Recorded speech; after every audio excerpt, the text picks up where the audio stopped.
took the job because I needed 4 months without cell service. That's not the romantic version. People want to hear that I've always loved the mountains, that I grew up reading Edward Abbey and dreaming of fire towers. Some of that's true loosely, but the actual reason I applied to the Nez Perce Clearwater National Forest for a seasonal lookout position in March of 2023 was that my life had become a series of conversations I couldn't afford to keep having. Financially, professionally, personally, I needed a hard boundary, something geographic. The position was at Granite Peak Lookout, a 14 by 14 cab on a 40-foot timber frame tower in the Gospel Hump Wilderness, about 22 miles from the nearest maintained road. The posting ran mid-June through mid-October. The pay was GS3, which is barely above minimum wage, but room and board were the tower itself, and the only expenses I'd have were whatever I packed in. I'd done seasonal work before trail crew in Montana, campground host in Oregon, so I knew the Forest Service application process, 3 references, a fitness assessment, 1 phone interview with the district ranger. The interview was 15 minutes. The ranger's name was Dennis Hurlbut. He asked me if I'd ever lived alone for more than 2 weeks, whether I had any medical conditions that required regular access to a pharmacy, and whether I could operate a radio. I said yes, no, and yet. He asked if I was comfortable with the understanding that helicopter resupply came every 2 weeks, and that in the event of a medical emergency, extraction could take 6 to 4 depending on. I said I understood. He told me the previous observer had completed a full season without incident, and that the tower was in good structural condition. He said he'd email me the onboarding packet. The packet arrived 3 days later, 46 pages. Most of it was standard: radio protocols, weather observation procedures, fire reporting format, lightning activity logs, bear canister requirements, leave no trace compliance for the outhouse and water source. There was a section on the Osborne Firefinder, the sighting instrument bolted to the center of every lookout cab, with a calibration checklist and a diagram showing how to take cross bearings with adjacent towers. The last page was a hand-drawn map of the immediate surroundings and trails, water sources, and helicopter landing zones, marked in blue pen. At the bottom, someone had written in neat print, "Closest active lookout, Shep Creek, 19 miles NNE." I drove to the trailhead on June 14. A Forest Service engine crew dropped my supply cache at the base of the tower 2 days prior. By mule train 12 5-gallon water jugs, propane canisters, canned food, batteries, and a replacement radio antenna still in its packaging. I hiked the 9 miles in with a 60-pound pack, arriving just before 4 in the afternoon. The tower was exactly what the photos showed: a wooden cab with windows on all 4 sides, mounted on a frame of Douglas fir timbers with a steep staircase switch backing up the center. The cab had a bed, a desk, a propane stove, a chair, the firefinder on its pedestal, and a pair of mounted binoculars on a swivel arm. The walls were lined with USGS topographic quadrangles laminated in plastic, each one labeled with the quad name and date in the upper right corner: Gospel Hump, Buffalo Hump, Oro Grande, Bergdorf. The maps were current, 2019 revisions. I spent the first 2 hours unpacking, organizing, and running through the opening checklist Dennis had included separately in a laminated sleeve, hung on a nail by the door: check propane connections, test radio on channel 4, Dixie dispatch, confirm firefinder calibration against 2 known landmarks, log starting weather observation, temperature, humidity, wind speed, wind direction, cloud cover, note any visible smoke, radio check went clean. Dispatch was a woman named Mary Ann. She confirmed my call sign, Granite Peak, abbreviated GP, and told me daily check-ins were at 0800 and 1700.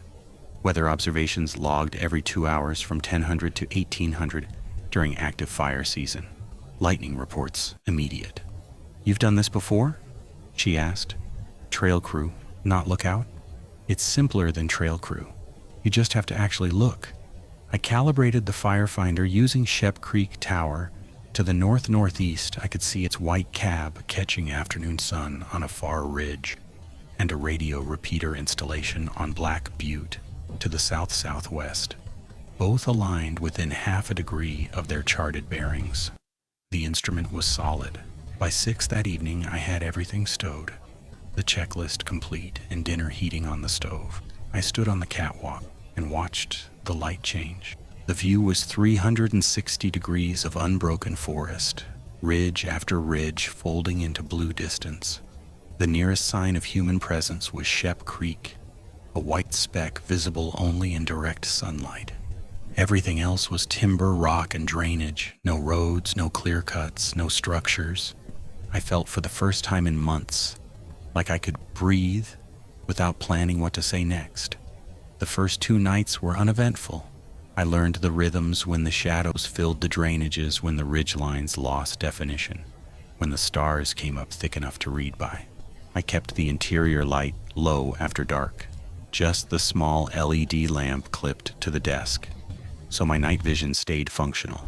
The protocol sheet said to do a final 360-degree scan at 2200 before sleeping, checking for any new light sources that could indicate campfires or early ignition from afternoon lightning holds. On my 3rd night, June 16th, I did the scan as usual. I started north and swept clockwise. Shep Creek was dark. Their observer ran on a similar schedule and doused lights early. Black Butte repeater blinked its red aviation warning. South-southeast, nothing. South, nothing. Southwest, the faintest purple remnant of sunset. West, dark timber. Then at bearing 248, almost exactly west-southwest, I saw a light.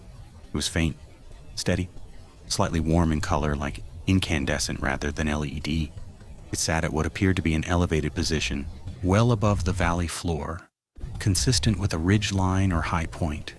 I leaned into the firefinder and centered the sighting aperture. Bearing 248, depression angle minimal, the source was at roughly my elevation or slightly below, which put it on a ridge between 7 and 15 miles out. I checked the corresponding quadrangle on the wall, or a grand quad. At that bearing and distance, the map showed a ridge line labeled Mineral Peak, elevation 7,340 feet. No structure, no trail, no annotation of any kind. I wrote in my log, 2,207, faint light observed, bearing 248, probable campfire or headlamp. Mineral Peak vicinity, steady, non-flickering. Will monitor. I watched it for another 5 minutes. It didn't move. It didn't flicker. It simply held, steady as a porch light. I noted it and went to bed. The light was there again the next night. Same bearing, same elevation, same steady warm glow. I checked it at 2200 during my standard scan and it was already on. I watched it for 10 minutes this time, timing any variation with my watch. Nothing. No flicker, no movement, no change in intensity. It simply existed. The way Shep Creek's light existed during daytime. The way the Black Butte repeater blinked as a fixed point in the landscape. But Shep Creek was on my map. Black Butte was on my map. Bearing 248 had nothing. On June 18th, I raised Marianne during my evening check-in. Dixie Dispatch, Granite Peak. Go ahead, Granite Peak. I've got a light source I've been observing for 2 consecutive nights. Bearing 248 from my position, elevated steady, appears to be on or near Mineral Peak. Can you confirm any permitted activity in that area? Outfitter camp, research station, anything current? There was a pause. I heard her keyboard. Granite Peak, I'm showing no permitted activity in the Mineral Peak drainage. No active fire camps, no research permits, no outfitter operations. Nearest permitted use is the River of No Return corridor, well south of that bearing. Copy. Could be backcountry campers with a strong lantern. It's been consistent 2 nights running, same position. Want me to flag it for the Wilderness Ranger? Not yet. I'll keep monitoring. If it persists another 2 nights, I'll put in a formal observation report. Copy Granite Peak. Anything else? Negative. Granite Peak clear. I set down the handset and turned back to the window. The light was still there. I pulled the binoculars on their swivel arm, and focused on bearing 248. Through magnification, the light resolved slightly. It wasn't a campfire. Campfires have movement, color variation, a living quality even at distance. This was a point source, contained, like a bulb behind glass, and its elevation above the ridgeline was consistent, maybe 15-20 feet above what I estimated as the ground surface. Not sitting on the ground, elevated like a tower.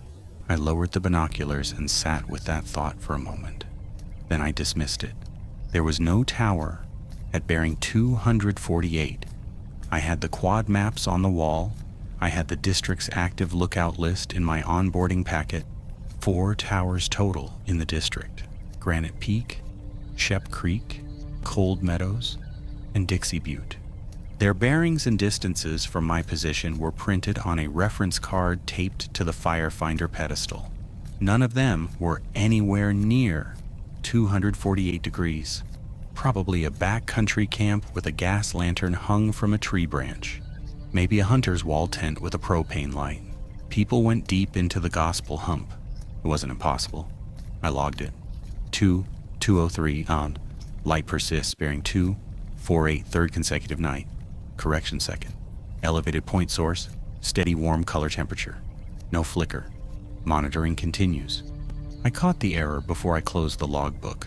I'd written third consecutive night automatically, then corrected it. This was the second night. I'd only seen it twice, June 16th, and tonight, June 18th. I hadn't done a scan on the 17th. I'd gone to bed early with a headache from the elevation, so I didn't actually know whether it was there on the 17th. It might have been. The correction stood, but the reflex bothered me slightly. My hand had written third without consulting my memory. I let it go. June 19th. The light was there at 21:45, earlier than I'd looked before. I'd come out onto the catwalk to cool down after cooking, and seen it immediately without needing the firefinder. It was faint at that hour. The sky still held some ambient blue, but visible.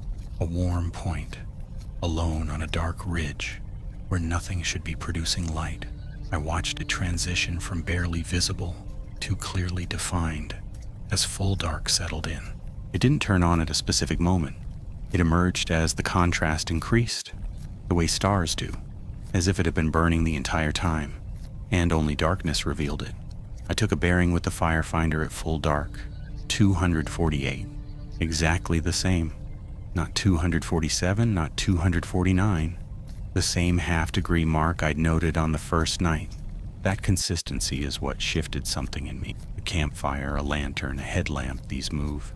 Even a wall tent camp would show variation over multiple nights, as the lantern was carried, repositioned, turned off and on. This light occupied a fixed point in space as precisely as the Black Butte repeater, as precisely as a structure. I pulled out the quad map and laid it on the desk. I drew a line from my position at bearing 248 with a straight edge. It crossed 2 drainages and terminated on the southwest face of Mineral Peak. I estimated the distance using the map scale, approximately 11.4 miles. At that distance, with the depression angle I'd measured, the light source was at roughly 7,200 feet elevation. Mineral Peak's summit was 7,340. So the light was below the summit, on the upper slope or a subsidiary ridge. Consistent with a lookout site, towers were rarely placed on true summits, more often on prominent points, with clear sight lines to multiple drainages. I stared at the map for a long time. There was nothing marked at that location. No structure symbol, no dotted trail leading to it, not even a named feature on the ridge. June 20th. I submitted a formal observation report through the morning radio check. Dixie Dispatch, Granite Peak, with an observation report. Go ahead, Granite Peak. Persistent light source, bearing 248 from my position. Approximately 11 miles on or near the southwest aspect of Mineral Peak. Observed for correction, 3 consecutive nights. I caught myself again. Consistent elevation suggesting a fixed elevated source, not ground level.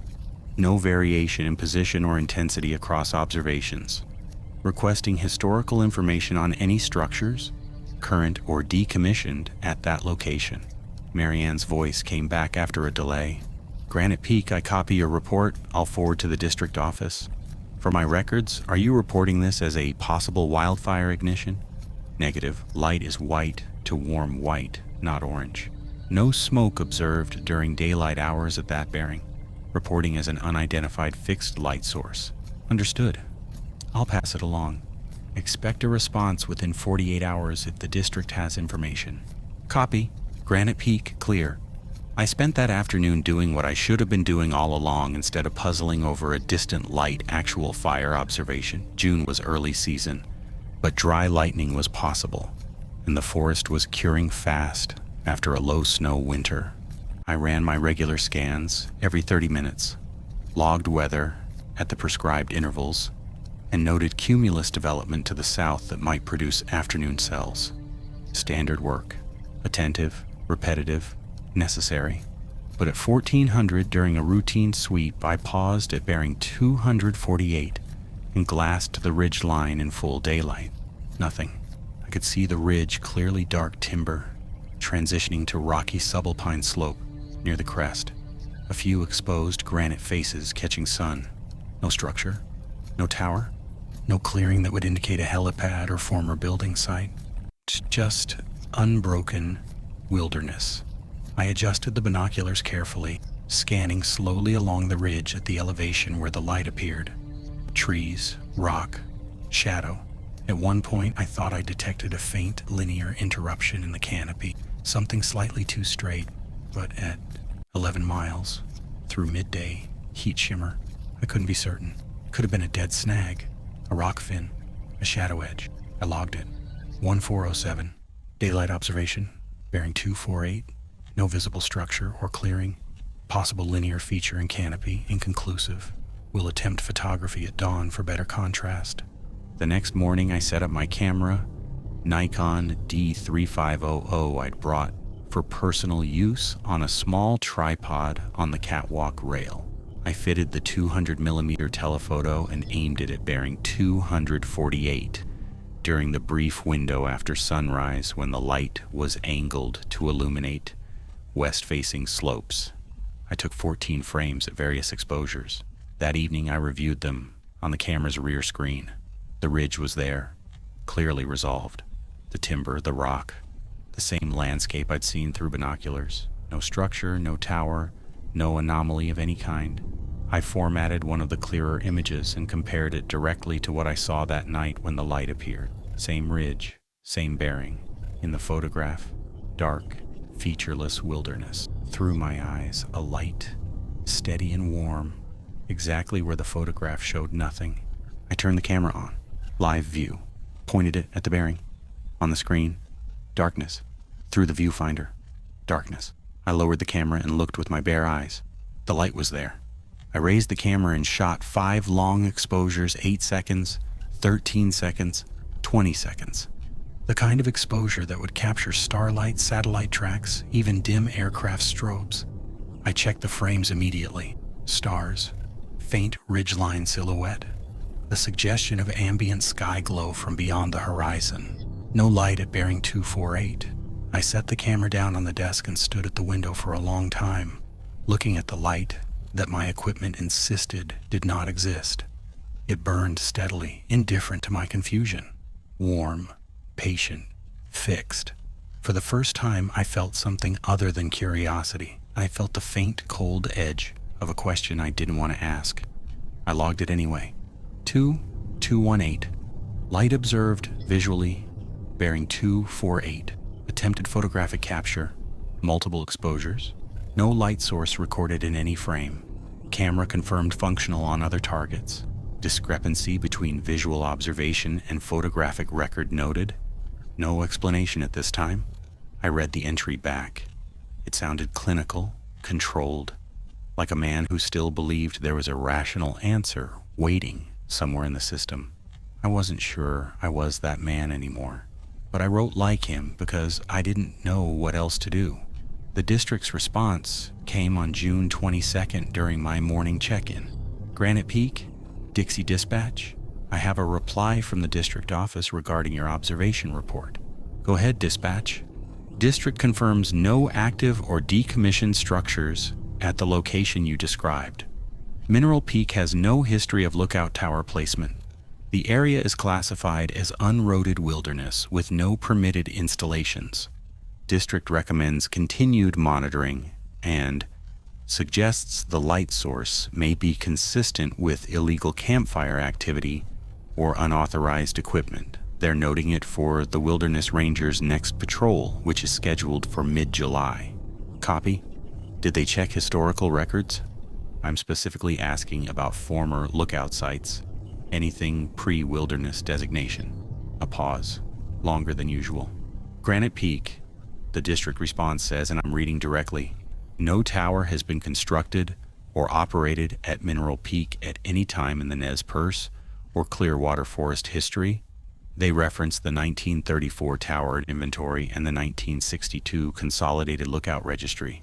Neither lists a structure at that location. Understood, Granite Peak, clear? I set the handset down and stared at the far ridge. Daylight, clear sky, nothing visible, just trees and rock, and 11 miles of empty air. No tower has been constructed or operated at Mineral Peak at any time. That was definitive. The district office had checked 2 historical registries. The 1934 inventory was comprehensive. The Forest Service had documented every lookout built during the CCC era. The 1962 registry was the last full consolidation before many towers were decommissioned. If a tower had existed anywhere on Mineral Peak, one of those documents would show it. So what was I seeing? I spent the rest of that day running through possibilities with the discipline of someone trained to assess evidence.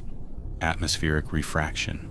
Under certain temperature gradient conditions, lights from distant sources could be bent and displaced, appearing at bearings and elevations inconsistent with their true location. I'd read about this in the context of ship navigation, phantom lights appearing above the horizon from sources well below it. Could I be seeing Dixie Butte's tower light, or even a town's glow, refracted to appear at bearing 248? I checked. Dixie Butte was at bearing 172. The nearest town with electric light, Dixie, Idaho, population roughly 30, was at bearing 165, over 40 miles away. For atmospheric refraction to displace a light source by 76 degrees of bearing would require conditions that don't exist in Earth's atmosphere. Eliminated aircraft, a helicopter or fixed wing on a consistent flight path could appear as a recurring light at similar positions. But aircraft move. This light didn't. And it persisted for hours. I'd confirmed it, present at both 2145 and past 2300 on the same night. No aircraft holds position for 2 hours over wilderness with no airstrip. Eliminated satellite. Satellites move in predictable arcs. This was fixed. Eliminated.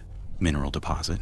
Some geological formations can produce piezoelectric effects or bioluminescence, but these are typically faint, blue-green, transient, and ground level. This was warm, white, elevated, and steady across 6 consecutive nights now. Deeply unlikely. Equipment malfunction in me? This was the one I didn't want to write down, but I made myself. Could there be a retinal issue? A pressure-related visual artifact? Something producing a consistent false point of light in my visual field? I tested it.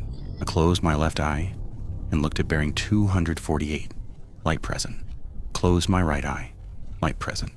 I turned my head so that bearing 248 was in my peripheral vision, then looked back. It didn't move with my gaze, it stayed fixed on the ridge, behaving exactly as an external light source should. If it were a floater or a retinal artifact, it would track with my eye movement. It didn't.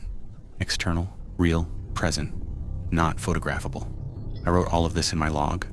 2 full pages of elimination reasoning dated June 22nd. At the bottom I wrote, conclusion. No current explanation. Light source behaves as a fixed, elevated, artificial point source at bearing 248.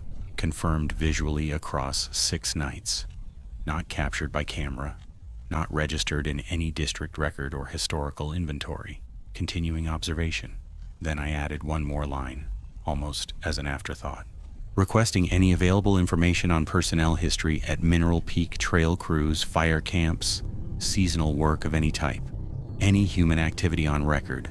I radioed this request the next morning. Marianne said she'd check. That afternoon, during my 1400 scan, I tried something new. I pulled the topographic quad off the wall, the Orogrand sheet, and took it onto the catwalk with a compass and straight edge. I wanted to triangulate precisely. I already had my bearing, 248 magnetic. I converted to true north using the declination printed on the map margin, 14.5 degrees east in this part of Idaho. True bearing, 233.5 degrees. I drew the line from Granite Peak on the map. It crossed Gospel Creek drainage, climbed over an unnamed subsidiary ridge, dropped into a second drainage, and intersected the southwest slope of Mineral Peak at approximately the 7,200-foot contour. The spot was unremarkable on the map.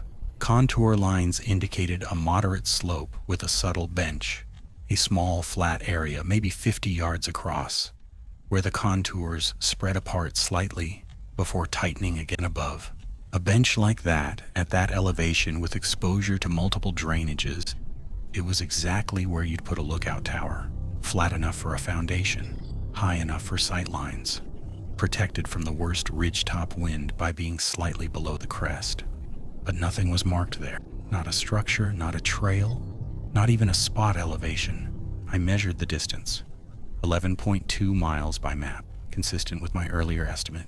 June 23rd. Marianne had nothing on personnel history.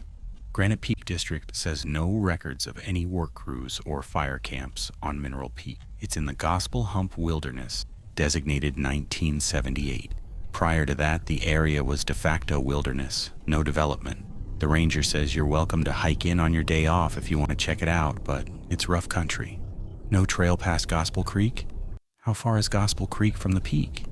I'd estimate 6 miles cross country from the creek crossing.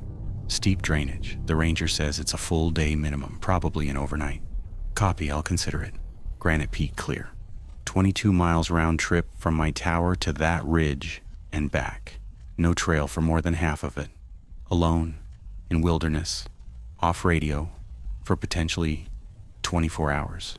It wasn't a casual decision, but that night, when the light appeared at its usual time and its usual bearing with its usual steady warmth, I realized I'd already made the decision I was going, I just hadn't admitted it yet.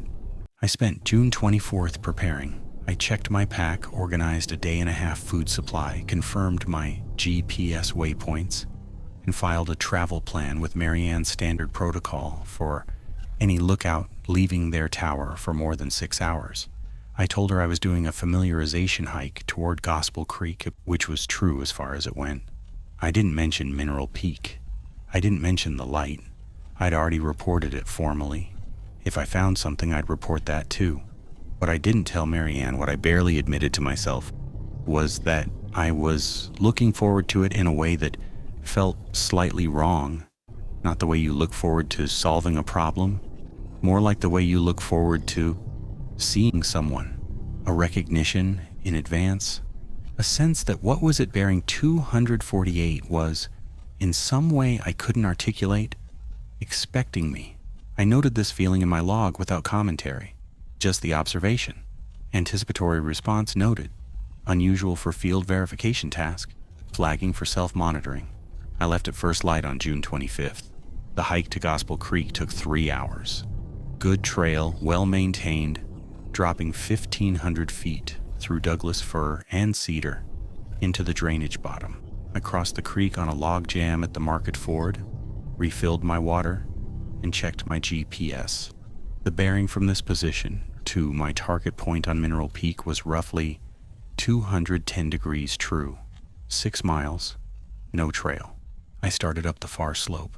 The country changed immediately, without a maintained trail. The forest closed in deadfall stacked in jackstraw tangles, undergrowth thick with alder and ninebark where old burns had opened the canopy decades ago.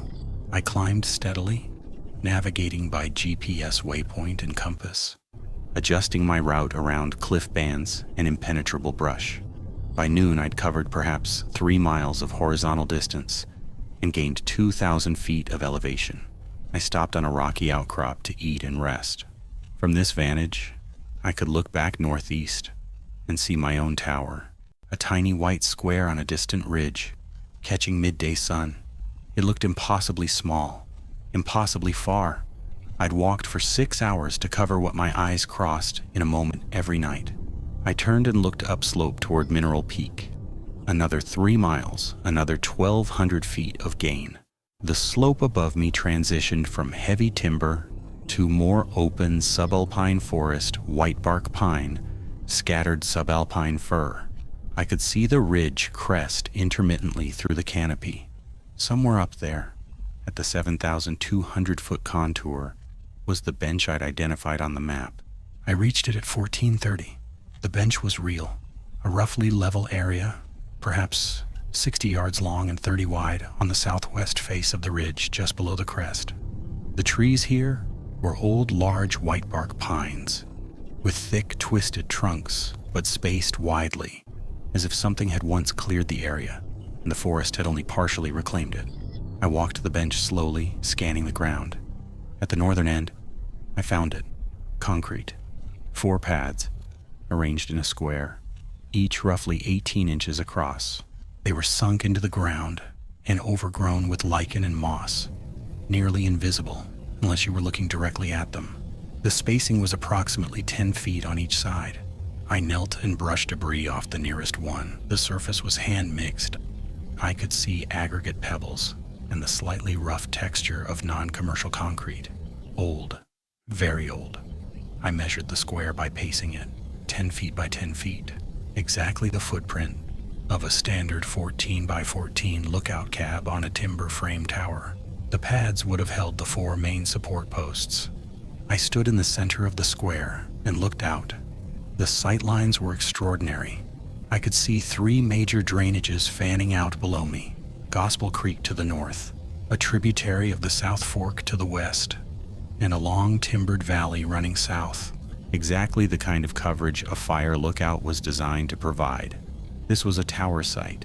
There was no question. These foundations were purpose-built for a lookout structure. I took photographs of each pad from multiple angles, then wider shots showing the bench, the spacing, the cleared area. I shot the sight lines in each direction. I noted the GPS coordinates: 45.7812 degrees north, 115.4847 degrees west, elevation 7,198 feet by altimeter. A tower had stood here. I searched the surrounding area for additional evidence. 40 feet south of the pads, in a shallow depression, I found a scatter of rusted metal bolts, a hinge fragment, what might have been part of a stove flue.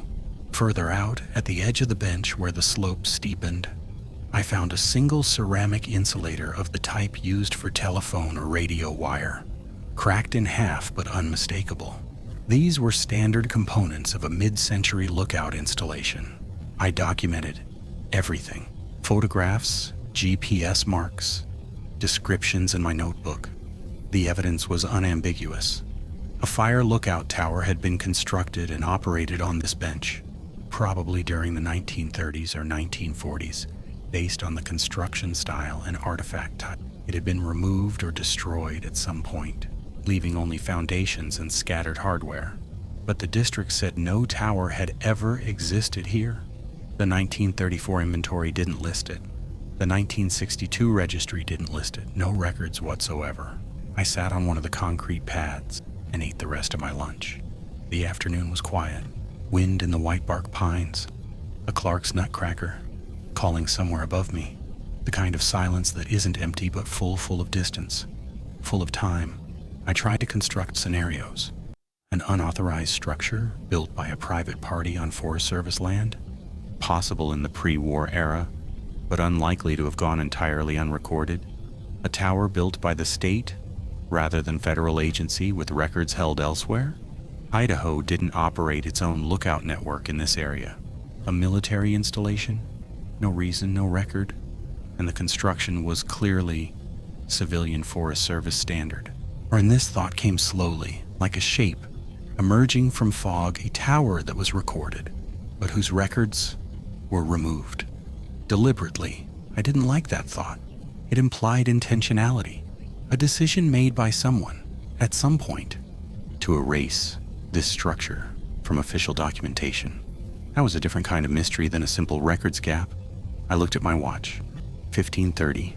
I needed to start back if I wanted to reach my tower before full dark. The hike out would be faster downhill to Gospel Creek, then the maintained trail back up to Granite Peak. 8 hours if I pushed. I'd arrive well after nightfall, but I had a headlamp and knew the trail.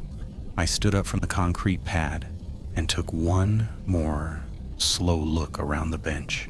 The foundations, the scattered metal, the ceramic insulator, the sight lines. Everything about this place said Lookout Tower. Everything in the official record said empty wilderness. I shouldered my pack and started down. The return hike was grueling. I reached Gospel Creek at 18:15, refilled water, and pushed up the maintained trail toward Granite Peak in fading light. By 20:30, I was on the upper trail in full dark, headlamp on, legs heavy. I reached the base of my tower at 21:15 and climbed the stairs slowly, feeling every one of the 22 miles in my joints. I dropped my pack inside the cab and stood for a moment in the dark, catching my breath. Then, without thinking about it consciously, I turned and looked out the west-southwest window, bearing 248, dark.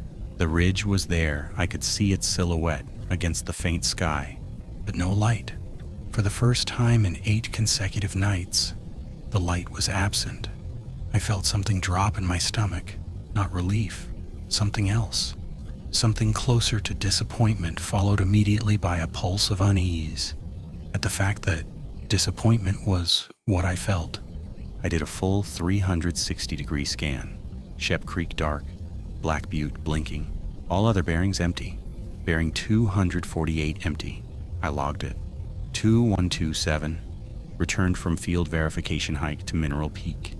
Confirmed physical evidence of former Lookout Tower site at described coordinates. 4 concrete foundation pads, associated hardware debris, ceramic insulator.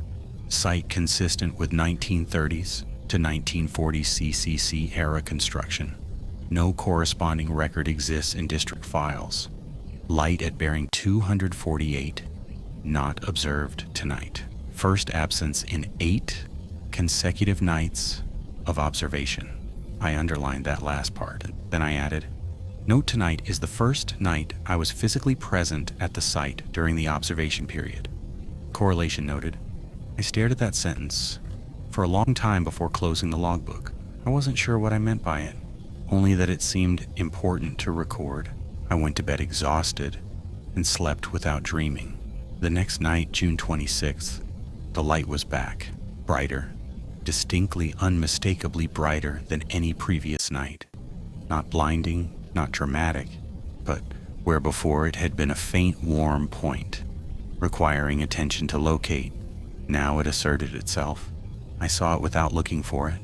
I stepped onto the catwalk at 2100 for a routine scan, and it was simply there, the first thing my eyes went to, as obvious as Shep Creek in full sun.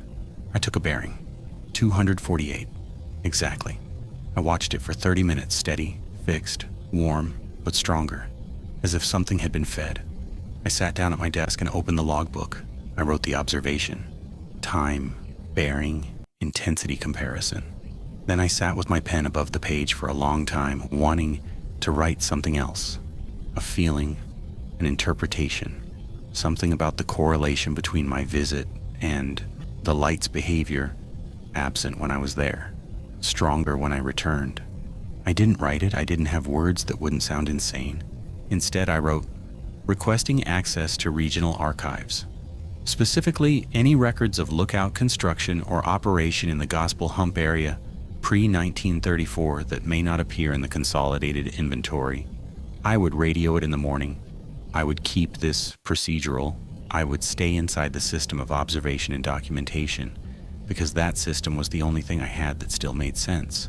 But that night, lying in my bunk, with the light burning beyond my window, I could see its glow reflected faintly on the glass, even with my eyes closed.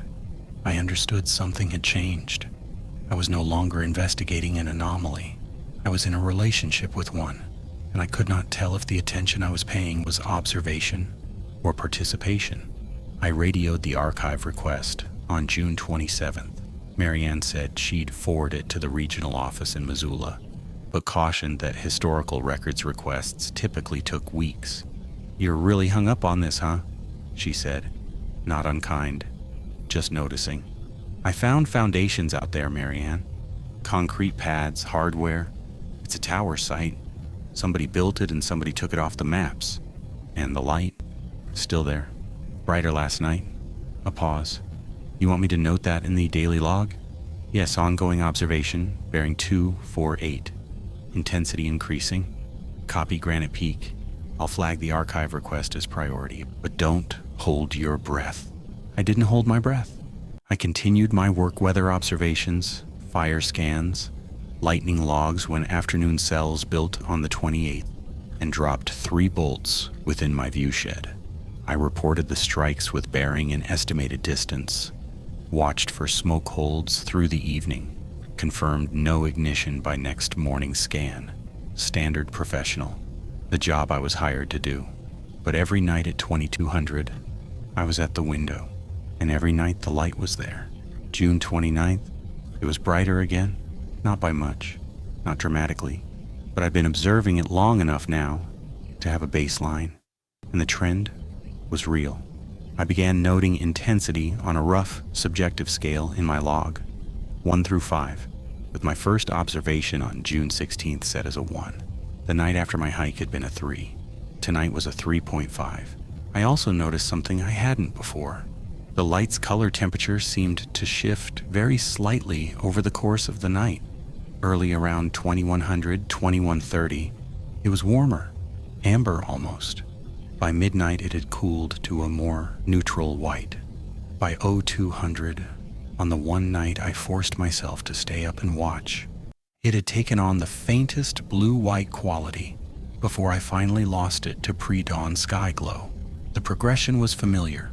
It was exactly how an incandescent bulb behaves, as voltage fluctuates, warmer at lower power, cooler as current increases, a characteristic of resistive lighting, of old lighting. Nobody used incandescent bulbs in backcountry installations anymore. Everything was LED or solar-charged fluorescent, unless the light source was old as the foundations. I caught myself and wrote in the margin of my log, "Speculation. Stay with observation." On July 1st, I had a visitor. Not planned, not expected. I was on the catwalk at 1100 doing a midday scan when I saw a figure on the trail below, still a mile out, moving uphill at the steady pace of someone who'd walked this trail many times. I watched through binoculars. Male, older, wearing civilian clothes rather than Forest Service green. Daypack hiking poles, wide-brimmed hat. He reached the base of my tower at 11:45 and called up. "Anybody home?" "Come on up," I said. He climbed the stairs slowly, breathing hard on the last flight, and stepped onto the catwalk with a nod. 65, maybe 70, lean, weathered, with the kind of deep-set eyes that come from decades of squinting at ridgelines. He extended a hand. "Art Kessler. I was the observer here in 08 and 09, just hiking through for old time's sake. They still let retirees on the trail if we don't break anything." I shook his hand and invited him inside, made coffee on the propane stove. He moved through the cab with the ease of someone who knew where everything was, running his hand along the firefinder pedestal, glancing at the quad maps on the walls. "They haven't changed a thing," he said. "Same map, same chair. Think that's the same coffee pot." We talked for an hour. He asked about conditions, snowpack, fuel moisture, staffing levels. I told him about the dry winter, the early season. He told me about a lightning storm in 09 that started 14 fires in one night within his viewshed. We talked about the isolation, the rhythms, the way the time behaves differently when your job is to watch. I let the conversation run its course. Then, when he was on his second cup of coffee and settled into the chair with the ease of a man who wasn't in a hurry, I said, "Can I ask you something about a specific bearing?" "Sure." 248 west-southwest. Mineral Peak. Art Kessler didn't move, didn't look up from his coffee, but something happened to his face, a very slight tightening around the eyes, a flattening of expression that I recognized as controlled, the look of a man deciding what to say. "What about it?" he said. "I've been observing a light at that bearing every night since my third day here. Steady, elevated, fixed position. I hiked out there on my day off and found concrete tower foundations, 4 pads, 10-foot square." Art set his coffee down carefully on the desk. "You went out there?" "Yes." "And you found the foundations?" "Yes, hardware too, insulator fragments. It's a tower site, Art, but the district says nothing's ever been there." He was quiet for a long time.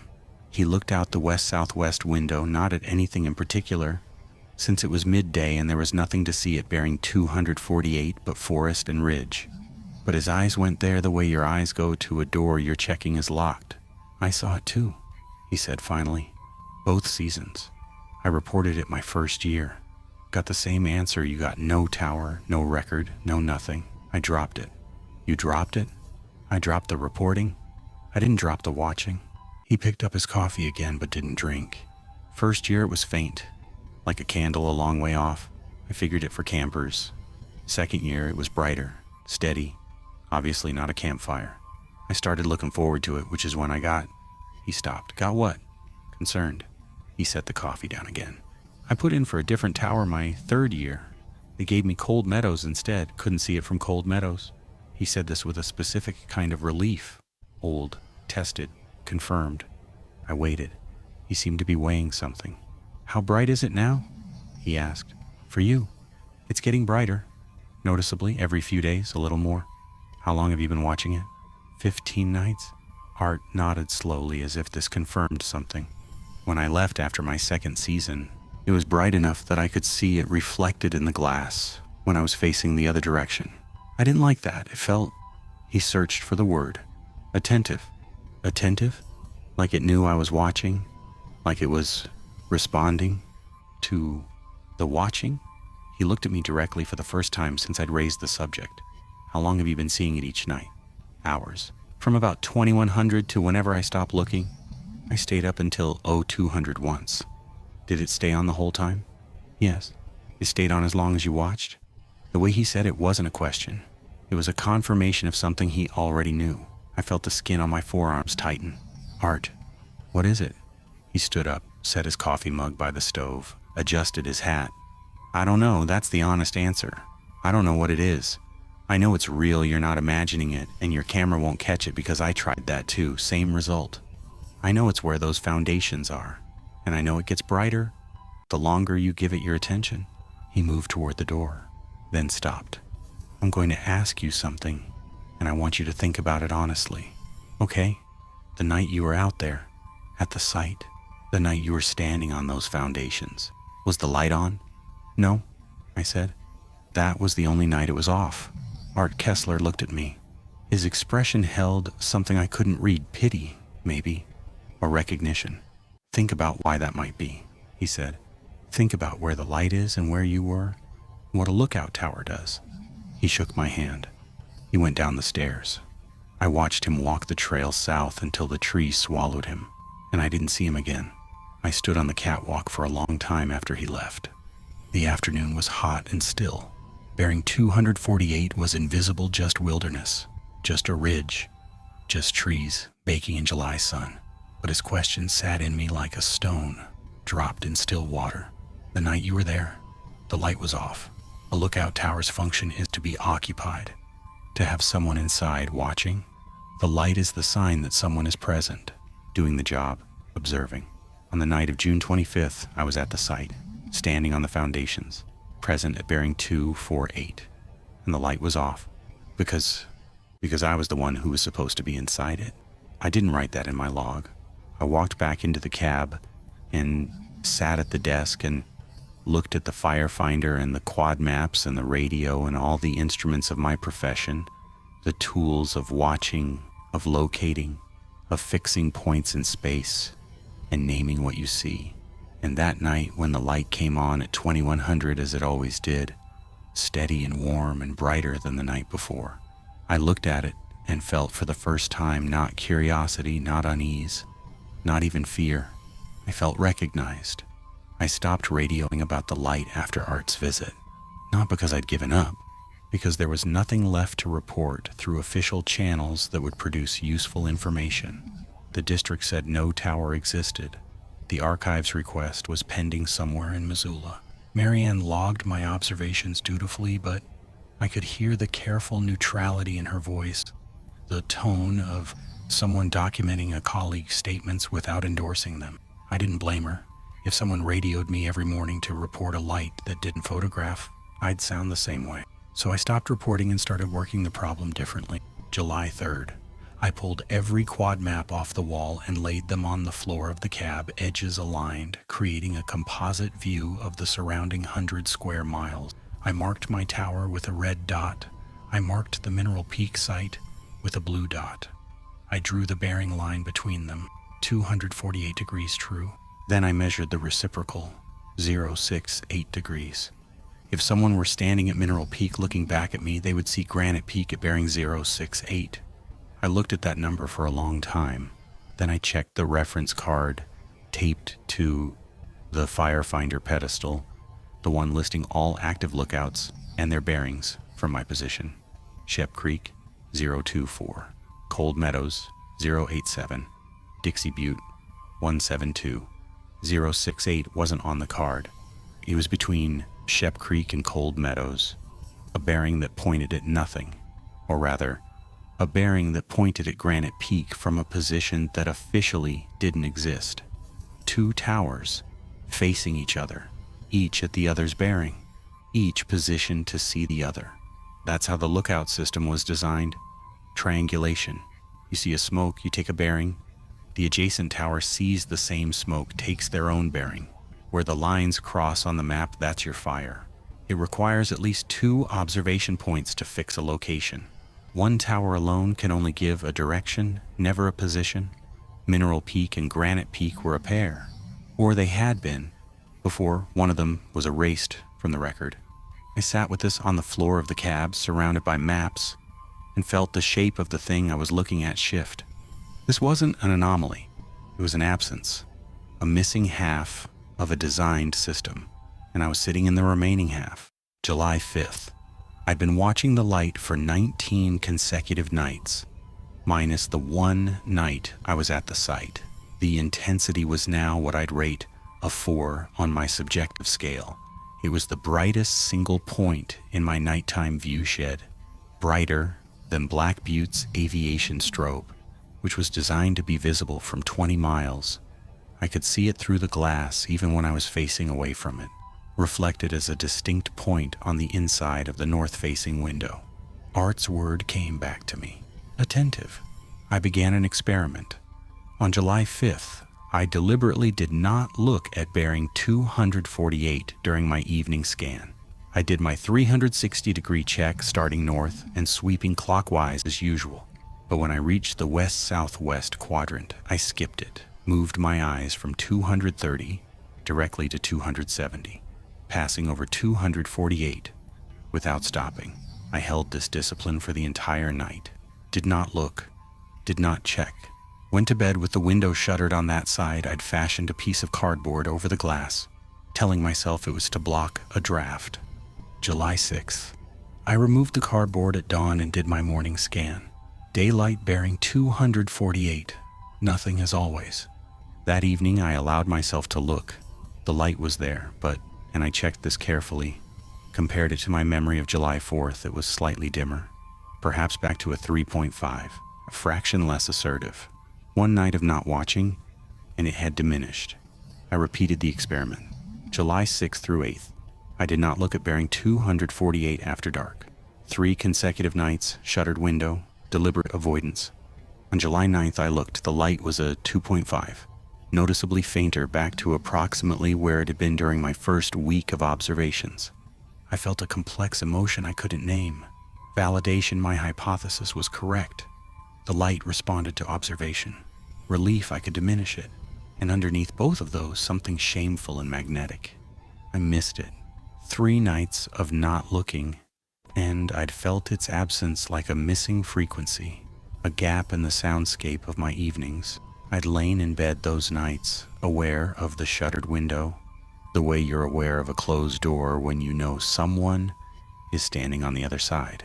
I wrote in my log, "Experiment confirms correlation between observer attention and light intensity. 3 nights without observation produced measurable diminishment. Resumption of observation noted at reduced intensity.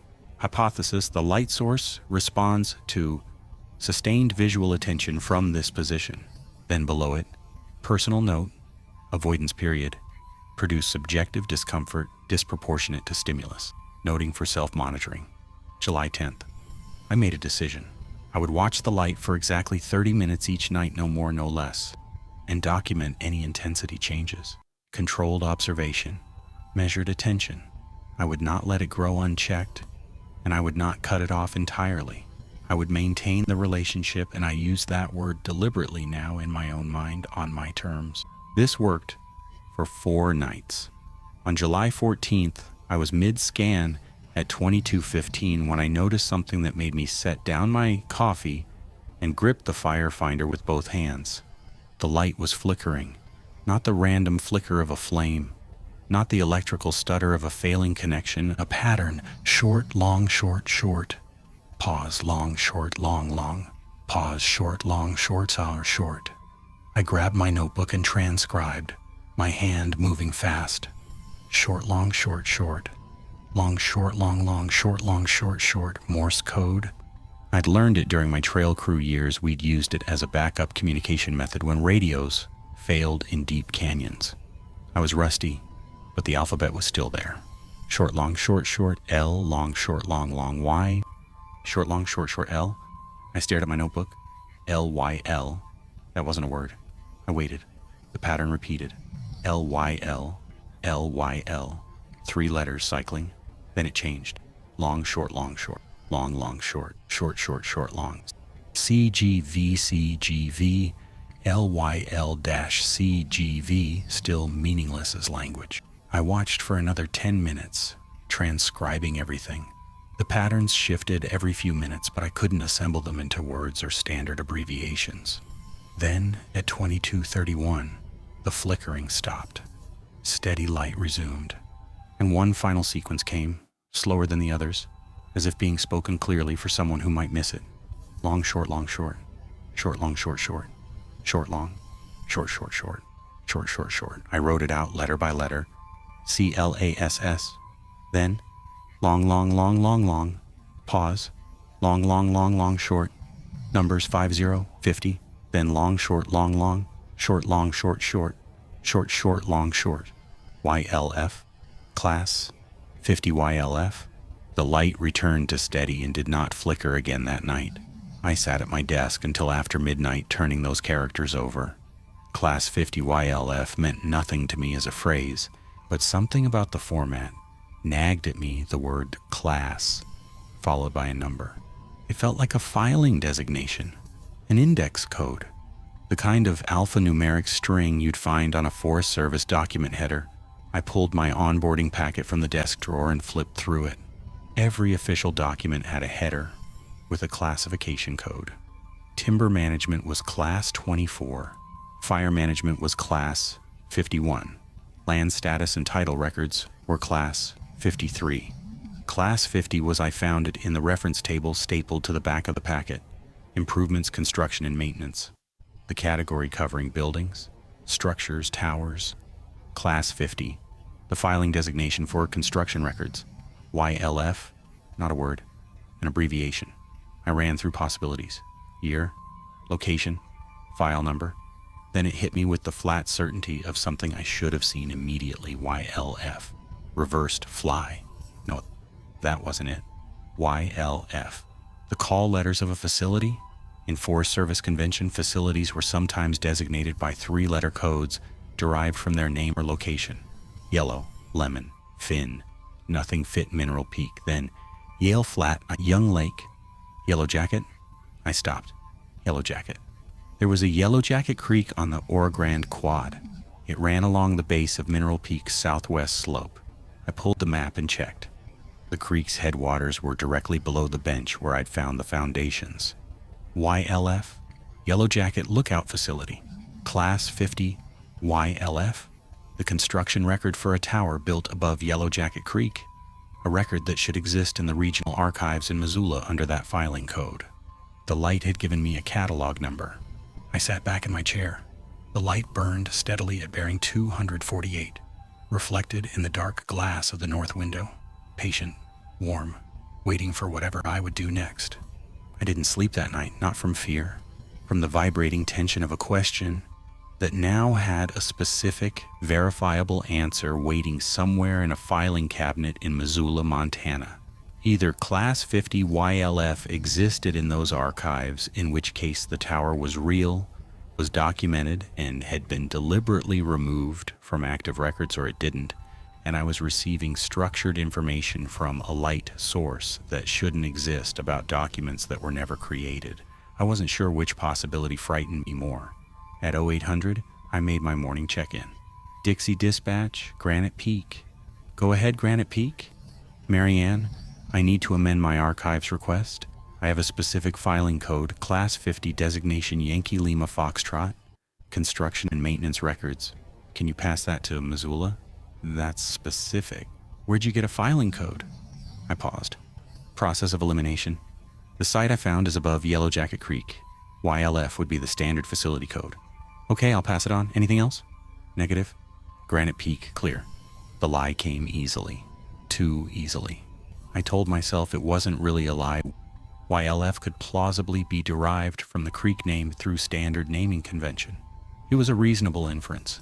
It didn't require explaining that a light on a ridge 11 miles away had transmitted it to me in Morse code, but it was a lie. And the ease of it told me something about where I now stood in relation to this thing. I was protecting it, protecting my access to it, keeping the channel open by keeping others away from it. I recognized the behavior. I logged it, and I did nothing to change it. Missoula responded on July 18th. I was mid-scan 1400, logging a cumulus buildup to the southeast, when Marianne's voice came through with a tone I hadn't heard from her before. Not careful, not neutral, confused. Granite Peak, Dixie Dispatch? Go ahead. I have a response from the regional archives on your records request. Do you have a minute? Standing by. Okay, so they found it. A pause, paper shuffling. Class 50 designation YLF, Yellow Jacket Lookout. The file exists. They said it was misfiled under a decommissioned district code, which is why it never showed up in standard searches. The archivist had to go into physical storage to locate it. I sat down. My hand was steady, but my chest felt tight. What's in the file? I'm reading from the archivist's summary. Construction authorized 1937 under CCC program allocation. 14 by 14 timber frame cab on 40-foot tower. Completed August 1938. Staffed seasonally 1938 through 1953. Decommissioned. She stopped. Decommissioned when? It says decommissioned 1953. Reason cited, position eliminated per district consolidation. But Granite Peak, there's a note attached, handwritten. The archivist flagged it because it's unusual. Read it. It says, all records pertaining to YLF transferred to Class 50 inactive per directive November 14th, 53. Structure status removed, do not refile, do not cross-reference, do not include in future inventories. It's initialed, but the archivist couldn't identify the signatory. And there's one more line. Go ahead. Observer status, unresolved. Neither of us spoke for a moment. The radio hissed softly. What does observer status unresolved mean? Marianne asked. I don't know. The archivist didn't know either. She said it's not standard terminology. Personnel files from that era would say transferred, separated, deceased. She's never seen unresolved. Is there a personnel record attached, a name? She's looking. Said the file is thin. Just construction authorization, one supply manifest from 1948, the decommission order, and that note. No staffing records in the file itself. Those would be in Class 40. Personnel. She's going to check, but said it might take a few days. Tell her I'd appreciate anything she can find. Specifically, the last observer assigned to Yellow Jacket before decommission. Copy, I'll pass it on. Granite Peak, are you doing okay up there? The question caught me off guard. Not the words. Marianne asked that periodically, standard welfare check for solo personnel, but the way she asked it, gently, as if she was worried about something specific. I'm fine, Marianne, just following a thread. Okay, you know you can request a relief rotation if you need a break. No judgment, Dennis has a guy on standby. I appreciate that, I'm fine. Granite Peak clear. I set the handset down and stared at the far wall. The quad maps, the bearing line I'd drawn in pencil, still faintly visible. 248 degrees to a tower that had existed, had been staffed for 15 years, and had been deliberately erased from every index and inventory with a directive that specifically prohibited re-inclusion. Do not refile. Do not cross-reference. Do not include in future inventory. Someone in 1953 hadn't just closed Yellow Jacket Lookout. They'd tried to make it so it had never existed at all. And they'd almost succeeded. 70 years of institutional compliance. No one questioning the gap. No one noticing the missing pair in the triangulation network. Until I sat in the remaining half of that pair and looked at bearing 248 and saw what was still there. Observer status. Unresolved. A person had worked that tower. A person who was neither transferred nor separated nor confirmed dead. A person whose final status was a word that means, we don't know what happened. I thought about the light, its warmth, its steadiness, its responsiveness to attention, the way it burned brighter when watched, the way it dimmed when ignored, the way it went dark when I stood on its foundations when I was there, present, occupying the position. A lookout tower's light means someone is inside, someone is watching. The light at bearing 248 had been burning for how long? Since 1953? Since the last observer's status became unresolved. 70 years of a light that only certain people could see, waiting at a bearing that pointed back at the one tower, positioned to notice it. I needed air. I went onto the catwalk and gripped the railing and breathed. The afternoon was bright and ordinary. Jays in the timber below. A thermal, lifting a red-tailed hawk in slow circles over Gospel Creek drainage. The world doing what it always did, existing, indifferent, continuing. I looked at bearing 248. Daylight. Nothing there. Just a ridge. But tonight there would be a light. Now I knew whose light it was. That evening I didn't limit myself to 30 minutes. I watched from 2100 until after midnight. The light burned at what I'd call a 4.5. The brightest I'd seen it. Its color progression followed the same pattern. Amber, warming to white, white cooling toward blue. The cycle of an old bulb on variable current. The signature of 1940s era electrical equipment. At 2300, it flickered again. Morse. I was ready this time. Notebook open, pencil sharp, alphabet chart written on an index card beside me.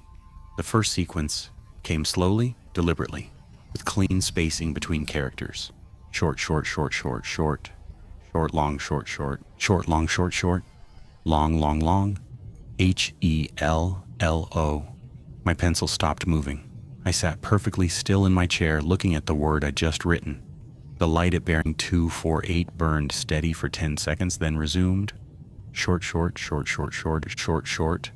Long, long, dash, long, long, long, short, long, short, short, long, short, short, long, short, long, short, short. I-S-E-E-W-O-R-L-C-E. I frowned. I-S-E-E-W-O-R-L-C-E. Garbled, partial. I waited, it repeated. Same sequence. I transcribed again more carefully, second-guessing my rusty Morse. Short, short. Short, short, short. Short, short. Long dash, long, long, long, long, long, short, long, short, long, short, long, short, short. I-S-E-E-Y-O-R-C-E. No, I was getting the spacing wrong. I separated differently. I say E-Y-O-U-R-C number. Start over. Short, short, I, short, short, short, slash, short, slash, short. S-E-E, long dash, long, long, Y, long, long, long, O, short, long, short, U, I see you. The remaining characters long, short, short. CE, I see you, CE, or I see your CE. No, I see you. Then a separate fragment, CE. Initials, an abbreviation. Then the light went steady. No more flickering, just warmth, constant, aimed at my position across 11 miles of dark wilderness. I see you. I set down my pencil. My hand was trembling barely, but enough to notice. Not from fear exactly, from the collision of two realities. The professional procedural world of observation reports and filing codes and radio check-ins, and this other thing, this impossible dialogue conducted in obsolete code across 70 years of darkness, from a tower that no longer existed to a tower that did. I looked at the light. It looked back. I raised my hand to the LED lamp on my desk, the one visible through my window. The light that told anyone watching from bearing 248 that someone was here, that the position was occupied. I turned it off. The cab went dark. I sat in blackness, lit only by starlight and the faint warm glow from 11 miles away. I counted to 60. Then I turned my lamp back on. At bearing 248, the light flashed once, a single brief pulse, clearly distinct from its steady baseline. Acknowledgement. I turned my lamp off again, off, short. HI. The light at 248 pulsed back, one long, two short, long, short, DB or no. One character, long, short. The letter B, then short, long, short, long, short, long, LOHA, B, LOHA. No. I was exhausting myself trying to read at speed. The characters were patient, deliberate, but my fluency wasn't there. I transcribed what I could and sat with fragments. But it didn't matter. The fragments didn't matter. What mattered was that I had signaled, and it had responded. What mattered was that there were now two lights in this wilderness, one at bearing 248 and one at bearing 068, and they were speaking to each other across a distance that maps said contained nothing. Look, I need to tell you what happened on July 22nd. But first I need to explain what the 4 days between contact and that night felt like, because the state I was in matters for understanding what I did. After the bilateral communication on the 18th, I entered a period of, I'll call it clarity. Everything about my work sharpened. My weather observations were precise, my scans thorough, my radio check-ins crisp. I was sleeping well, eating on schedule. My logs from those days are meticulous, professional, unremarkable. If you read them without context, you'd see a seasonal employee performing at peak competence. But underneath that competence was something, a settling. The way a piece of furniture settles into the depression it's made in a carpet over years. I was settling into a shape I hadn't chosen, but that fit perfectly. The shape of an observer in a paired system. 2 towers, 2 watchers, each confirming the other's position. I'd spent weeks feeling like something was wrong. Now, for the first time since June 16th, nothing felt wrong. Everything felt complete. That should have alarmed me. It didn't. And the fact that it didn't is what I'm trying to convey. On July 19th, 20th, and 21st, the light was there each night. Steady, bright, a solid 4.5. No flickering, no Morse, no communication attempts, just presence.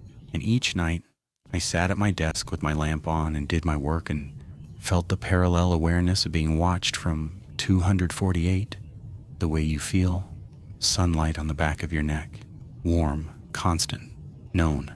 I did not attempt further signaling. I didn't need to. The connection was established. It simply existed now, the way the bearing existed. The way the reciprocal existed. Fact. On July 21st, Marianne passed along the personnel file information from Missoula. Granite Peak, I have your archives follow-up. The Class 40 file for YLF. Do you want it? Go ahead. Single staffing record found. Seasonal observer, 1946 through 1953. Name Harold Ellison, GS2, no emergency contact listed, no next of kin on file. Annual evaluations through 1952, all satisfactory. 1953 season start confirmed via supply manifest dated June 8, 1953. No season end paperwork filed. No separation form, no transfer request. The file just ends. No incident report, no search record. Nothing. The archivist says it's like his employment simply stopped being documented mid-season. The decommission order for the tower is dated November 14th, 1953, 5 months after the last supply manifest. The order doesn't reference the observer at all. And that's where status, unresolved, comes from. That's the archivist's interpretation, yes. There's no formal determination of what happened to him. He was there in June. The tower was ordered removed in November. Nothing in between. I processed this. Harold Ellison, a man who went up a tower in June 1953 and never came back down. Or if he did, no one documented it. A man whose tower was subsequently removed from every record, every inventory, every map, as if erasing the structure could erase whatever had happened there. Marianne, one more question. Go ahead. The decommission order, the one that says do not refile, do not cross-reference. Who had the authority to issue that kind of directive in 1953? The archivist said it would have been a district ranger or forest supervisor, but the initials on the order don't match any supervisor in the Nez Perce personnel records for that period. She checked. So someone with authority issued an order to erase this tower from existence, and we can't identify who. That's the shape of it, yes. Copy, thank you, Marianne. Granite Peak clear. Harold Ellison. I wrote the name in my log.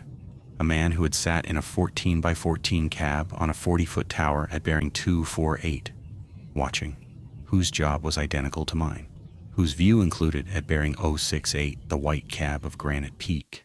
He'd watched me, or he'd watched this position, for 7 seasons, and then he'd stopped being a person with a file and become something else, something that still burned a light.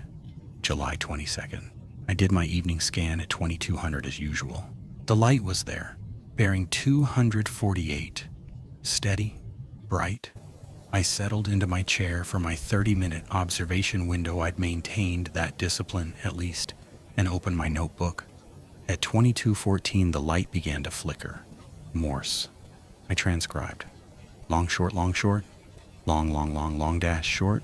COME. Then steady, 10 seconds. Then short, short, short, short. Long, long, long, long, dash, short. HOME. Come home. I set my pencil down.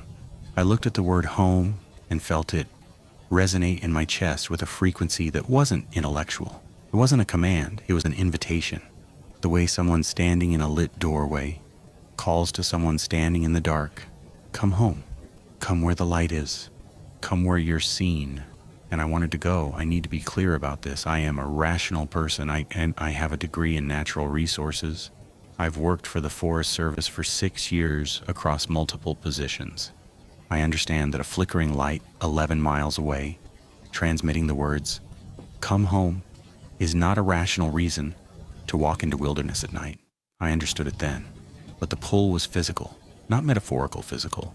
A sensation in my sternum, a lean in my posture, a direction my body wanted to go the way a compass needle wants north. Bearing 248, 11 miles. I knew the route now. I'd walked it once. I could be there by dawn. I stood up. I was standing before I decided to stand. My hand was on my pack, the one still loaded from my previous hike, still stocked with food and water and headlamp. My fingers were on the shoulder strap. I stopped. Something stopped me. Not fear, not rationality. Something smaller and more mechanical than either of those. A sound, the radio. The automatic squelch, break, that happens when someone keys a mic on my frequency without speaking. A brief hiss, then silence. I looked at the radio. The channel light was on. Someone had keyed up on channel 4. No voice, just the break. I released my pack strap. I took a breath. I looked at my hand and my fingers, which had been ready to lift 60 pounds onto my back and walk into the dark toward a light that had just asked me to come home. I sat down, slowly, like sitting down was the hardest thing I'd done in weeks. The radio hissed again. Another squelch break. No voice. Then, Granite Peak, Dixie Dispatch, radio check, Marianne's voice, flat, professional, 22:20 at night, which was outside her normal hours. She was not supposed to be on the radio at 22:20. Dispatch Granite Peak, I copy you. My voice was hoarse, like I'd been holding my breath. Copy Granite Peak? Just to check. You're coming through clear? A pause. Good night. Good night, dispatch. The channel went silent. I sat in my chair breathing. My pack was 3 feet away. My hand was shaking. Outside, at bearing 248, the light burned steady. No more Morse. No more. Come home. Just presence. Waiting. Patient the way something that has waited 70 years is patient. I got up and shuttered the west-southwest window. Cardboard over the glass.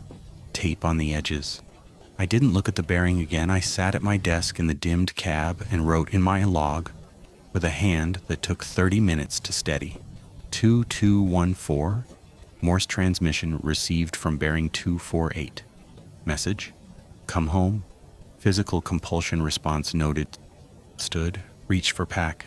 Prepared to depart on foot. Compulsion interrupted by radio squelch break. Marianne performed unscheduled radio check at 2220. Compulsion subsided. Window shuttered. Will not observe bearing 248 tonight. Will not observe bearing 248 until I understand what is happening. Below that, Harold Ellison went up his tower in June 1953. He never came back down. No one knows what happened to him. I think I know what happened to him. I think bearing 248 asked him to come home, and I think he went. I didn't sleep. I lay in my bunk, facing the east wall, away from the shuttered window, and listened to the silence until dawn. At 0800, I raised Marianne for my morning check-in. Standard report. Weather. No smoke. All normal. Then, Marianne, were you on the radio last night? Around 2220? A pause. No, my shift ends at 1900. Night dispatch is automated after that. Why? Someone did a radio check on Channel 4 at 2220. I heard your voice. A longer pause. Granite Peak, I was not on the radio at 2220. Are you sure it was my voice? I thought about it. I'd been in a state. I'd been halfway to picking up my pack. The squelch break had been real, I was certain of that, but the voice, had it been Marianne's? Or had it been a voice I expected to hear on that channel, filling a gap with familiarity? I'm not sure, I said. Might have been interference. Disregard. Copy Granite Peak, you sound tired. Are you sleeping okay? Fine, Granite Peak clear. I set the handset down and looked at the shuttered window. The cardboard was still taped in place. Behind it, I knew, was a view of a ridge 11 miles away where a man named Harold Ellison had worked and watched and then stopped existing in any way the Forest Service could document. And I knew with the calm, flat certainty of a man reading a topographic contour that if I took the cardboard down tonight, the light would be there, brighter, waiting, patient, ready to ask again. What I didn't know was whether I'd be strong enough to say no twice. I left the cardboard up for 3 days, July 23rd, 24th, 25th. I did my work. Scans, weather, radio checks. I swept every bearing except 248. I logged nothing about the light because I did not look for the light. I ate, slept, maintained the systems I was responsible for maintaining. From the outside, from Marianne's end of the radio, from any review of my logs, I was a functioning observer, completing a routine mid-season stretch. But I was not functioning. I was managing. There's a difference. Functioning means the work serves its purpose. Managing means the work serves as a wall between you and the thing you're not doing. Every scan I ran was a scan that kept my eyes moving past the gap in the west-southwest window. Every log entry was a sentence that wasn't about bearing 248. Every weather observation was a number that proved I was still here, still professional, still the version of myself that existed before June 16th. On July 25th, I broke. Not dramatically, not with decision or intention. I simply woke at 0200, no alarm, no sound, just the clean snap of consciousness, and I was standing at the window. The shuttered window. My hand was on the cardboard. My fingers had already found the edge of the tape. I was pulling it away before I fully understood that I was awake. I stopped. I pressed the cardboard back. I held it with both palms flat against the glass like I was holding a door against pressure. There was no pressure. The glass was cold and still. Nothing pushed from the other side. Nothing needed to push. The pull was inside me. I stood there for a long time. Minutes, maybe 10. Palms against cardboard, forehead resting on the back of my hands, breathing. Then I let go. I stepped back. I went to the desk. I turned on the lamp. I opened my log and wrote the time. 02:13. Woke, standing at shuttered window, hand on covering. No conscious decision to rise. Third instance of positional displacement during sleep this season. See June 17th headache/early bedtime. July 12th found standing on catwalk at dawn with no memory of exiting bunk. Pattern noted. Increasing frequency. I hadn't connected those earlier instances until that moment. June 17th, I'd told myself I went to bed early with a headache, but I didn't remember going to bed. I remembered being at the desk, then being in the bunk, with nothing between. July 12th, I'd woken on the catwalk, facing west-southwest, and told myself I'd sleepwalked, which I'd never done before in my life. I'd let it go because it seemed minor, isolated. 3 instances in 5 weeks. Each one oriented toward bearing 248. Each one closer to actually reaching the window to view the light. I was being pulled in my sleep, not metaphorically. My body was moving toward 248, while my conscious mind was absent. At 0800, I raised Marianne. Dixie Dispatch, Granite Peak. Go ahead, Granite Peak. I want to ask about relief rotation. How quickly can Dennis get someone up here? The pause was brief, professional. I can check with him this morning. Typically 48 hours for a relief observer to pack in. Are you requesting relief? I opened my mouth to say yes. The word was there. Formed, ready. What came out was not requesting, just confirming availability. I want to know the option exists. Copy, I'll confirm with Dennis and let you know at your 1700 check-in. Everything okay? Fine, just want to know the timeline. Granite Peak clear? I set the handset down and sat with what had just happened. I'd intended to leave. I'd planned the sentence, and my voice had changed it. Not my mind. My voice. As if the part of me that produced speech had a different agenda than the part that produced intention. I thought about Art Kessler. He'd seen the light for 2 full seasons. He'd gotten out. He'd requested a different tower, and he'd gotten one, and he'd been fine. He'd hiked up here on a summer day, an old man with hiking poles, functional and intact. Whatever bearing 248 did to its observers, it wasn't absolute. You could leave. Art had proved that. But Art had never signaled back. Art had never established bilateral communication. Art had never heard "come home" and felt his body respond. Art had watched for 2 seasons and then looked away, and the light had let him go. I had done something different. I had answered, and I was beginning to understand that answering had changed the terms. July 26th. I took the cardboard down. I need to explain why, and the explanation's not going to sound rational, because it wasn't rational. It was practical. The cardboard wasn't working. Covering the window didn't stop my body from moving toward it in sleep, didn't stop the pull, didn't stop the settling feeling, the completeness, the sense of paired function that had been growing in me since mid-July.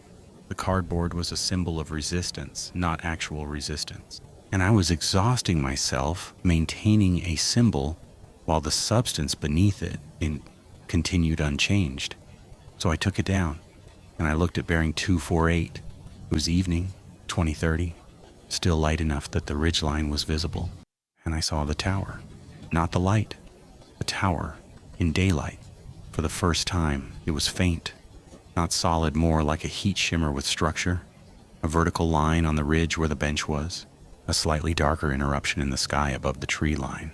If I looked directly at it, it dissolved into ambiguity. If I let my focus soften the way you look at a dim star by looking slightly away from it, it resolved. A shape, a frame, timber, a cab at the top, a catwalk railing, my tower, my exact tower, the same proportions, the same height, the same silhouette. I'd see if I looked at Granite Peak from a distance. I raised the binoculars with unsteady hands and aimed them at 248. Through magnification, the shimmer was stronger. I could almost see the outline of windows, the faint rectangular shape of a cab against sky. And in the cab, at the window facing me, a shape that might have been darker than the surrounding darkness, a shape that might have been a figure, standing where I was standing, looking where I was looking. I lowered the binoculars. I picked them up again. The shape was still there, motionless, positioned at what would be the firefinder, facing bearing 068, facing me. I went inside. I sat at my desk. I opened my log and my hand was shaking badly enough that the first sentence is barely legible in the original. 2037, tower structure, now visible at bearing 248 in daylight. Faint but architecturally consistent. Figure visible in cab. Observer present. Observer is watching this position. Then below, written later that night after I'd sat in the dark for 4 hours unable to sleep, unable to look away, unable to stop thinking the thought that had been building since Art Kessler asked me his question on July 1st. The night I was at the foundations, the light was off because no one was in the tower. I was at the site, not in this cab. The tower only has a light when someone is in this tower, observing it, because this tower and that tower are the same tower. I'm not watching another lookout, I'm watching myself from a position that exists only because I'm watching it. The observer and the observed are the same point. I've been looking at my own light from 11 miles away, and it's been looking back because looking back is what I do. I read it twice. It made sense and didn't make sense simultaneously, like a topographic map of a place that's also the place itself. The representation and the thing represented folded together. I thought about Harold Ellison. He'd sat in this cab or that cab for 7 years, watching, being watched. Had he understood what I was beginning to understand? Had he seen the tower at 248 gain solidity over 7 seasons the way I'd seen it in 5 weeks? And when it finally said, "Come home," had he understood that home wasn't 11 miles away on Mineral Peak? That home was here. This position, this function, this act of watching folded back on itself until there was no difference between the observer and the observed. He'd gone. His status was unresolved. Because how do you file paperwork on a man who walked into his own reflection? I understood now why the directive said what it said. Do not refile. Do not cross-reference. Do not include in future inventories. Someone in 1953 had understood partially, imperfectly, that documenting the tower at 248 was documenting a recursion, that every reference to it strengthened it, that the act of observation was the mechanism, and any system that pointed attention at that bearing was feeding the loop. They'd tried to break it by erasing the records, by making the paired tower invisible to institutional attention, by ensuring no future observer at Granite Peak would have reason to look at bearing 248 with any particular intention. It had worked for 70 years, until a man with no particular reason to notice saw a faint light on his 3rd night, a light no brighter than a candle, and wrote it in his log, and looked the next night, and the next, and fed it with the one thing it needed to exist: sustained, focused attention from the paired position. I had rebuilt the loop. I had completed the circuit, and the circuit, once completed, had begun pulling me toward the only resolution it knew: convergence. One tower, one observer, one position that exists in 2 places simultaneously, forever. Come home. Come home to the place you're already standing. Come home to the function you're already performing. Stop being the version that thinks there are 2 separate points and become the version that knows they're the same. July 27th. 800. Dixie Dispatch. Granite Peak. Go ahead. I'm requesting relief rotation, immediate. I need to come off this tower. Copy Granite Peak? I'll contact Dennis now. Are you injured or in distress? Not injured. I need to leave. How fast can someone get here? 48 hours minimum for pack-in. I can try for helicopter if there's a medical. 48 hours is fine. I'll be ready. Copy. I'll confirm timing at 1700 check. Granite Peak, you sure you're okay? I'm sure I need to leave. Granite Peak clear. 48 hours. 2 more nights. 2 more nights in the paired position, in the completing half of the circuit. with the tower at 248, now visible in daylight, and the figure in its cab watching me with whatever Harold Ellison had become after 70 years of folded observation. I could do 2 nights. I could keep the shutters down and not look and count the hours until a relief observer hiked up the trail and I hiked down it and put 22 miles between me and bearing 248. I believed that completely. What I didn't account for was that the relief observer, whoever they sent, would take my place in the cab, would sit at the firefinder, would do the nightly scan, and would on some night at some bearing see a faint light where no tower should be, not at 248. That bearing was mine. The paired position was calibrated to me now, to my attention, my observation, my eyes. But the mechanism wasn't unique. It was a property of the position, of any sustained observation from a fixed point. What I'd activated wasn't personal. It was geometric. Whoever replaced me might open their own loop, or they might not. Art Kessler had watched for 2 years and walked away. The difference was attention, duration, the willingness to look back when looked at. Most people, seeing an unexplained light, would report it, accept the official answer, and let it go. I hadn't let it go. I'd pursued it, documented it, answered it, and in doing so I'd made myself into the thing the loop needed to complete. That understanding is what I carried into my last 2 nights on Granite Peak. The knowledge that I was not being haunted by a dead man or hunted by an entity. I was experiencing the consequences of my own professional competence, my training to observe, locate, document, verify. The qualities that made me good at this job were the same qualities that made me vulnerable to this specific trap. A less diligent observer would have logged the light once and forgotten it. A less curious one wouldn't have hiked 11 miles to check. A less thorough one wouldn't have signaled back. I was being consumed by my own attention, and the thing consuming me was not other. It was me, reflected from a point in space that shouldn't exist, but did because I'd looked at it long enough to make it real. The relief observer, a kid named Travis, 23, first season hiked in on July 29th at 1400. I showed him the systems, firefinder, radio protocols, weather log, supply schedule.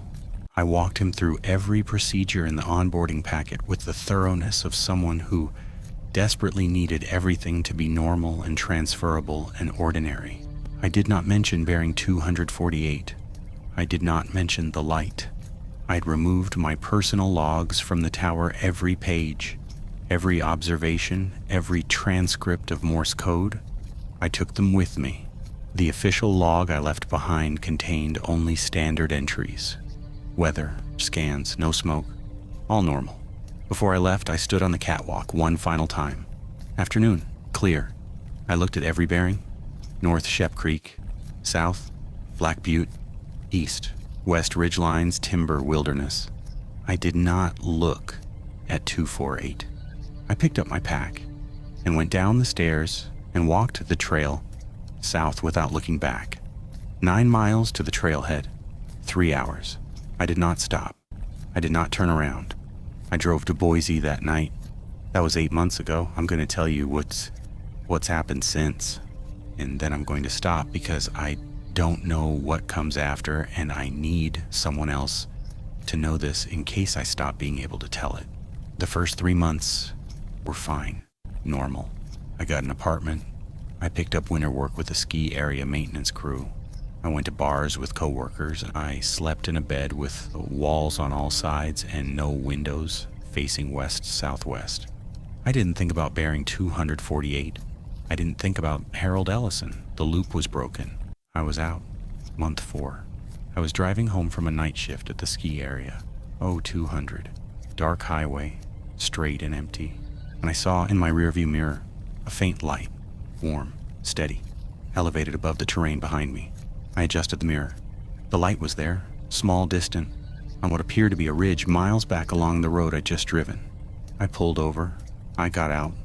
I turned around and looked. Nothing. Dark mountains, stars, no light. I got back in the car and drove home and told myself it was a tower light, a radio repeater, a reflection. Once. It happened again the next night. Same drive, same mirror, same light, behind me, above me, fixed on a high point I couldn't identify. Gone when I turned to look directly. By the end of the week, I was seeing it every night, always behind me, always at the edge of direct vision, always in mirrors, in reflections, in the peripheral dark. Never photographable, never there when I faced it straight on, but always at the same angle. I measured it one night using the car's compass and the mirror's position. The light in the mirror was behind me at approximately so 248 degrees relative to my direction of travel. It followed me, or rather maintained its bearing. Whatever direction I faced, whatever road I drove, it was always at 248 behind me, as if I were still the fixed point, still the paired position, still the other half of a circuit. I thought I'd broken by walking away. I hadn't broken it. You can't break a geometric relationship by moving one point.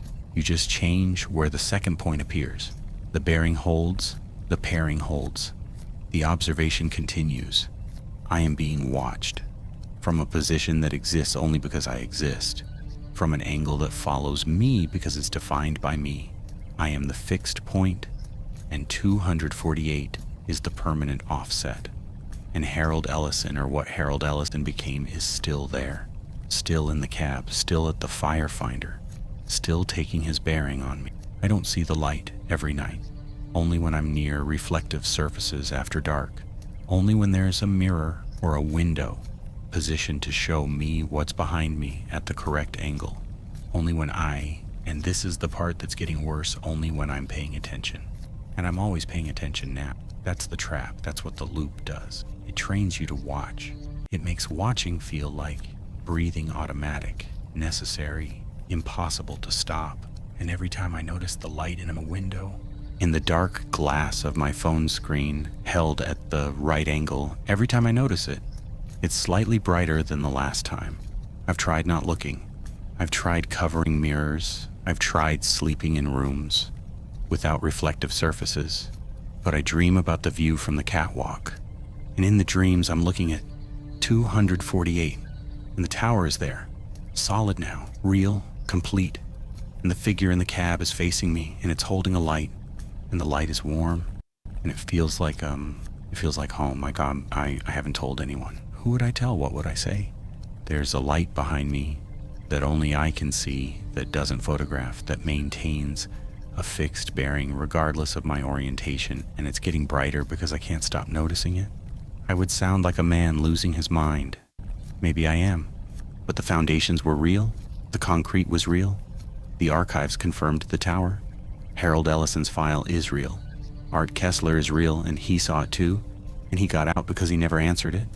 I answered it. I completed the circuit. And the circuit doesn't require geography anymore. It just requires me. So here's what I know. I know that observation is not passive.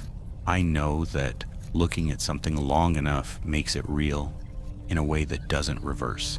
I know that a paired system needs both points to function, and that I volunteered to be the second point, and that the system doesn't care whether I'm on a mountain or in an apartment or in a car on a highway at 200.